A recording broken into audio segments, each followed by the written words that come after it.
these are Ghanaians, two of them. They are ISIS returnees. And I remember in 2015, I raised the red flag about ISIS returnees, because it's one thing to prevent young people that are religious zealots who want to travel outside the country, and it's another for them to have gone out and gained training to how to build an IED, how to brandish an AK-47, and how to use grenades to come back into the jurisdiction unnoticed to wreak havoc to the Republic of Ghana. So these have been matters of great concern to me, and whenever I have had any intelligence information from outside Ghana, I have shared with the needed security services or agencies in Ghana. So these are Ghanaians. We are yet to find out their identity and what pushed them into this. But Ghana has got a history of ISIS recruitment.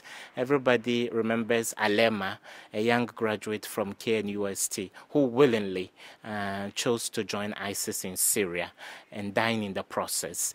So therefore, they are going to be interrogated. At this point in time, we shouldn't be in a frenzy. This could be either isolated or part of a much more sophisticated plan.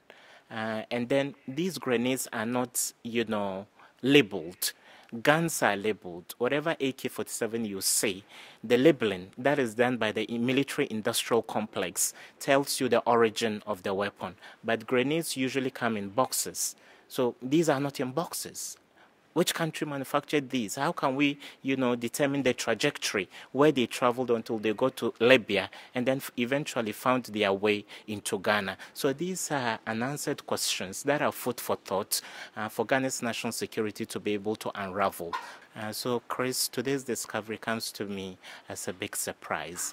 By looking at the porosity of our borders, the events within the Sahel region, the unfortunate toppling of the Gaddafi regime, the West African sub-region and the larger Sahel have become awash with weapons.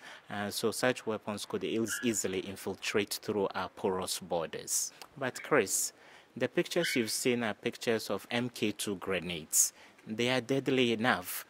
On impact, one of them can cause damage up to the distance of between 150 and 200 meters apart. That is deadly enough.